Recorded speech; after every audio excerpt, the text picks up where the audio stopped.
Welcome, welcome. It's R.I.P. Cinema, Mistress of the Dark.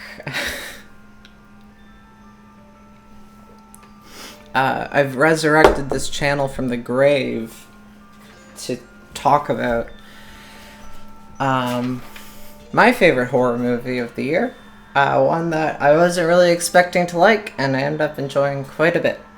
When I first saw it, well, we should introduce today's film. I'll say up front, I'm going to spoil everything about this film, and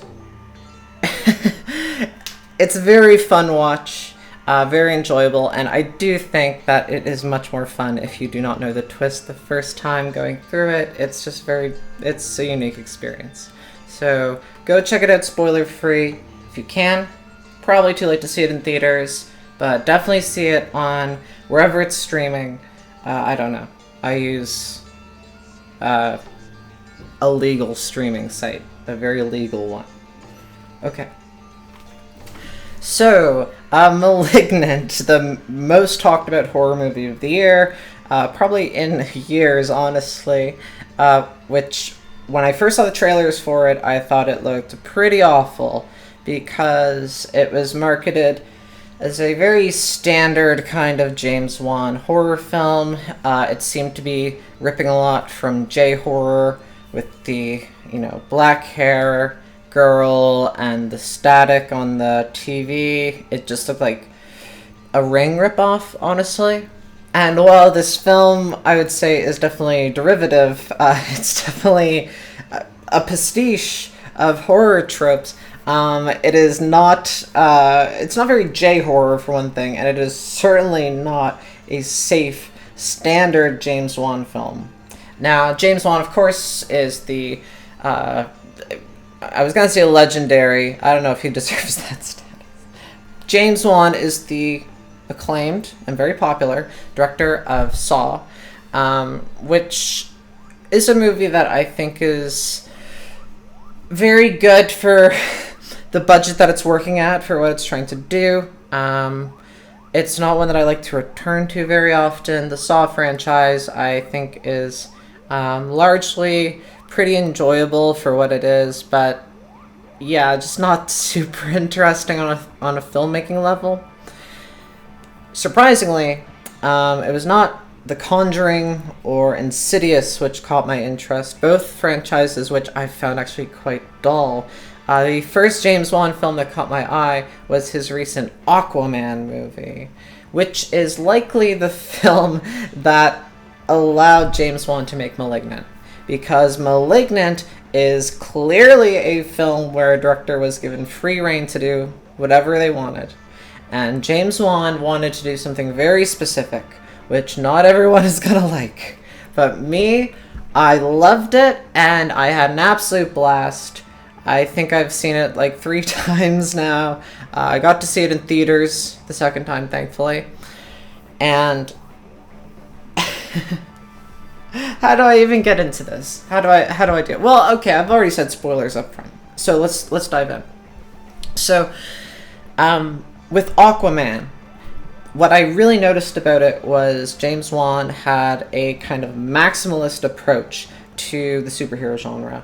Unlike his contemporaries, like, the Russo brothers, the Marvel movies, and, whatever.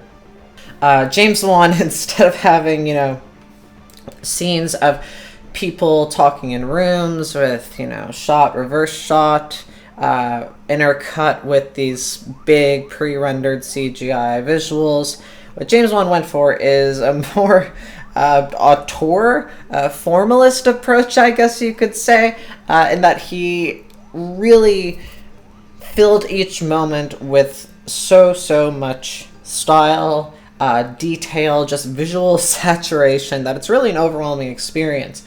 And that, while very exhausting for the 2.5 hour, 3 hour, I don't know, the very long run time of Aquaman, did pique my interest, because some of those shots and some of those fight scenes, some of the choreography, really on point. And with Malignant, it is like all the pieces have finally clicked together, all these disparate little pieces of James Wan's career. What Malignant is for the first 2/3, let's say, it is actually a pretty direct homage of the Giallo genre, which I'll get into in just a minute. But a basic overview is that it is an Italian horror, suspense, mystery genre based heavily around the Giallo pulp novels, which were these novels with yellow covers on them that were sold very, very cheap in Italy. And this Italian horror style is very stylistic, usually based around a black-gloved killer who has some type of unique weapon, who is often killing very beautiful women, very bold color choices. Red is often his signature, very neon looks, very bold camera angles, and of course, very creative kills with very brutal gore.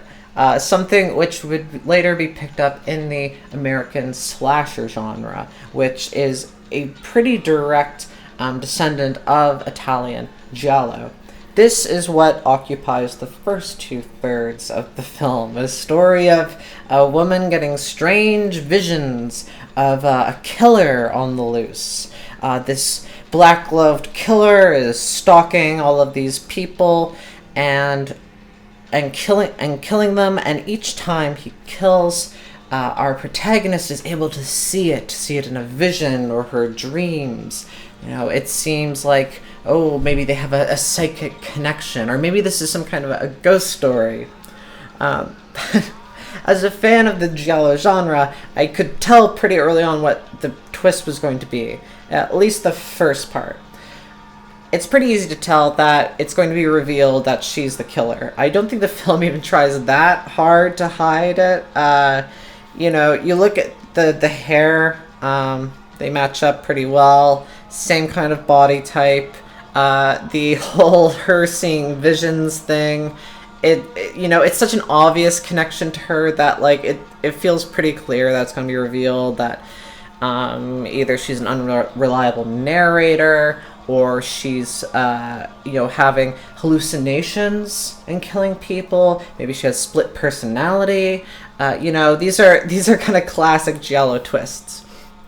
What I did not expect is what occupies the final third of the film, which is really what sent it over the top for me. I was quite enjoying this film for the first part of it, but it is in this final act that one just hits a creative peak that I am so excited by, as he basically does a very, very high budget, very dark, stylish homage to Frank Henenloper's Basket Case film.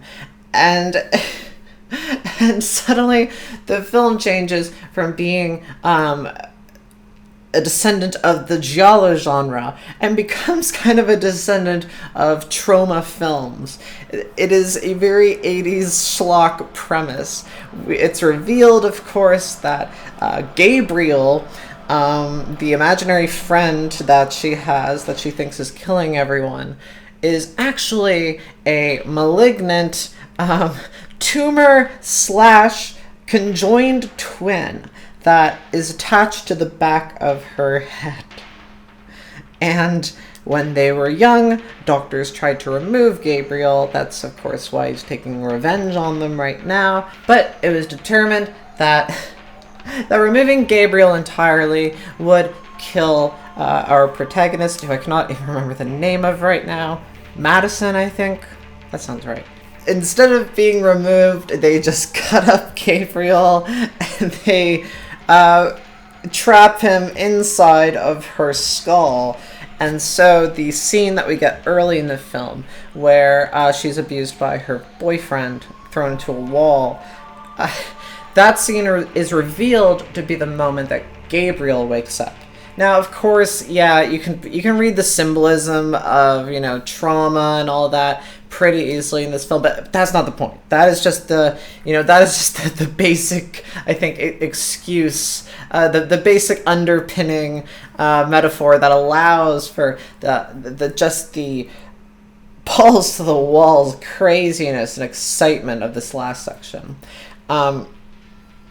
And on top of it all, on top of this grand recreation of trash 80s horror cinema, we also get some of the most impressive fight scenes I have seen in like years. Some truly, exciting, fun choreography. When Gabriel gets into these fights, it's like Matrix action. The whole way through, it reminded me of something like Blade or The One, except this one is somehow even more brutal. You get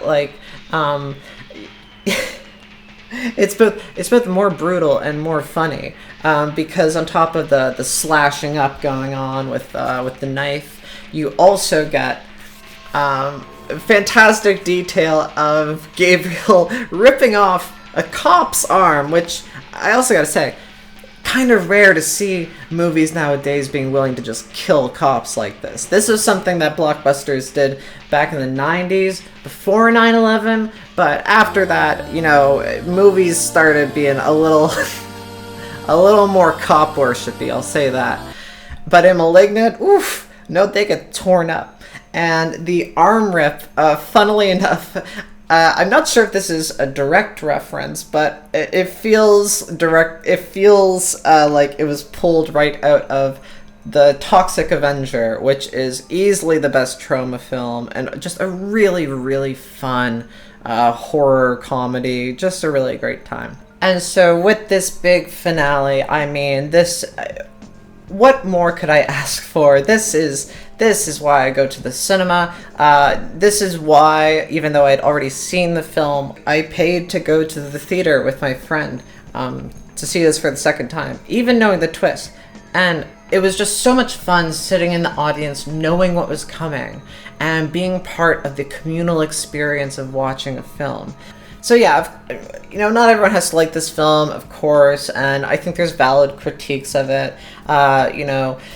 The pacing definitely is a bit slow. I'm not sure if the film has scenes cut out that would strengthen the first part a bit more, or if it in fact needs to be cut down. But either way, I think there needs to be a little bit more editing there. And what bothered me is that I feel like this was not shot on film, or maybe it was just really heavily digitally color graded. But I'm gonna guess it wasn't. I'm gonna guess it was shot digital. I don't do that much research for this, okay, folks? When you watch old Giallo, and you watch the beautiful restorations that are being done right now, especially, it is shocking how beautiful they look. And part of why is that they were shot on film. The film stock that companies used to have to rely on brings such a beauty to these old B films. This is the same story in the kaiju genre as well. If you see the restorations of the Godzilla films, I mean, it's an incredible amount of detail and just a visual quality that you don't see anymore. So I congratulate James Wan on getting to make what looks like the film that he's always kind of wanted to make deep down. This film feels to me like, you handed a camera to this film. To me, feels like it has the passion of, like a 13, 14-year-old boy discovering horror films for the first time. But it has the technical mastery of an old pro and a massive budget on top of it that just brings such a unique quality. There is a clear amount of care and passion being given to this film, which I think needs to be respected. I do not think this film is so bad it's good. It's just good. I love it. It's a great film. That part of the joy of Malignant for me is that It is such a fun pastiche of horror tropes from genres that are often ignored. And I think that Malignant, kind of like Quentin Tarantino's Kill Bill, I'm hoping that through this kind of pastiche work, people will be introduced to a style that maybe they haven't appreciated before, or maybe just haven't even heard of before. So, Giallo. As I said earlier, it is centered, around usually a detective solving murders. Often it's a foreign detective, like an American visiting Italy. Yes, very beautiful women, gorgeous houses. These stories often take place within the upper class, which gives the films the ability to create some very lavish sets. Very creative kills, very intense gore, kind of a surreal tone. They don't often rely on on any sort of realism. It's much more in the realm of dream logic. When you see it, when you watch one of these old films, you'll instantly start to recognize places you've seen this before. Within the Giallo genre, the big three directors, of course, to check out are Mario Bava, Lucio Fulci, and the big one, Dario Argento. Dario is the most influential, one of the most prolific of this era. So a lot of the most important films of the genre do come from him. But please, do not skip Lucio Fulci or Mario Bava, and do not, there is a lot to explore in the genre, but besides Argento. But Argento is wonderful. And in revisiting some of Juan's work, I was surprised to see that Argento has been an influence on Juan since all the way back in Saw. The puppet that Jigsaw uses seems to be a pretty direct lift from Deep Red, which also focuses on a puppet that emerges out of the dark in a very spooky way. This visual would come back in Dead Silence, which upon watching recently for this video, does actually seem like an early attempt by Juan to do something akin to the Giallo genre, but in that kind of big American horror style that he's known for. Now, Dead Silence I found a bit underwhelming, but I did enjoy these little glimpses of Argento. A few of the shots are lifted almost directly from Deep Red, and I'll admit the puppets, pretty spooky, pretty creepy. Although they do remind me of Slappy from Goosebumps, and even Saw has a black-gloved killer. These little details that, of course, they don't make these films giallos, but they do show that Juan has always had this kind of insight into the horror genre, and it's very satisfying to see it come to fruition in Malignant. So if you want to see where Malignant is taking a lot of ideas from, then Deep Red is definitely an excellent one. A lot of people say it is the best Giallo film. I disagree, but everyone else says it's the best one, so definitely check that out. I think it's very good. I think there's better. From Argento, the one that I prefer is actually Tenebrae, but I'd recommend leaving Tenebrae until you've explored the genre a little bit, just because it does have a bit of a self-referential air to it, but it's so stylish, it's so fun, and it does a lot of nice little twists on the Giallo genre. For me, the first one I fell in love with, which I think is a very good starting point, is Mario Bava's Blood and Black Lace. To me, Blood and Black Lace is where you see the genre hit its stride. It's in this moment that all the signature pieces come together, and it is just so stunning to behold. On top of that, there is this interesting feeling that you get from seeing a film which is so clearly the beginning point for something much, much bigger. Lucio Fulci's A Lizard in a Woman's Skin seems to be one of the bigger influences on the film, as it is also a film about a woman who has dreams where the people in her dreams wind up dead in real life. But in Lizard in a Woman's Skin, it's also mixed with a very seductive, sexy, lesbian fantasy, which I gotta say, really enjoyed. I love the imagery of this film. Again, I think you see this kind of imagery repeated in Malignant with some of the dream sequences, some of the hallucinations. Fulci is also famous for his gore pictures, and in this regard, I would heavily recommend The Beyond, a very frightening, completely dream logic film about a, I think this is revealed in the beginning. You know what? Just go watch it. I'm not going to spoil anything.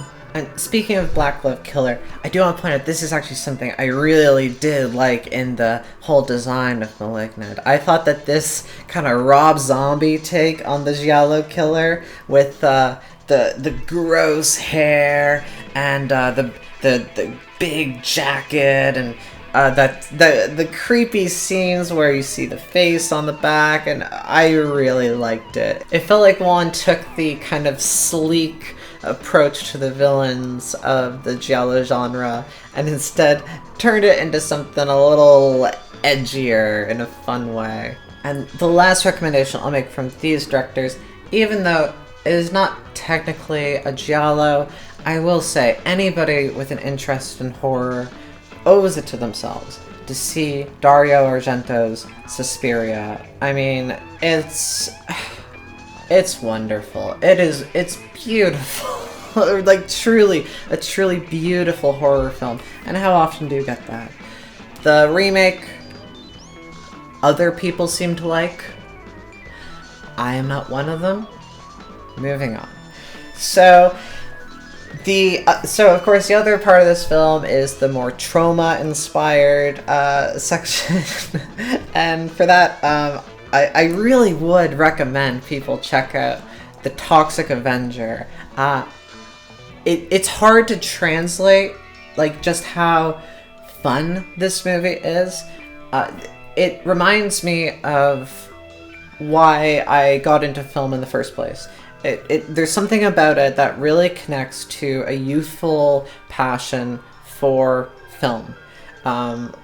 This desire to get the most joy you can out of just every shot, every interaction, every line, which is executed with I think actually a surprising amount of competence. Again, this is the kind of film which people say, so bad it's good, blah blah blah. Annoying. I've seen a lot of bad movies. Toxic Avenger is not one of them. When you watch it, there is an impressive, not just rapid-fire kind of joke structure happening, but also the pacing of the film overall is really tight. It has a momentum, which is not easy to achieve. And if anyone thinks it's a trash film, I'd say go out there and try and make a movie that is as entertaining as Toxic Avenger. I don't think I can. So, I'm just going to praise it, personally. So don't let good taste limit what kinds of spooks and scares you get into this Halloween. Horror is such a wonderful genre with so many interesting little niches, so many differences and yet similarities across cultures. This Halloween, try being a little adventurous. Try something maybe you haven't seen before. Or, hey, maybe you do like Giallo. And this year you could try something that's not by Dario Argento.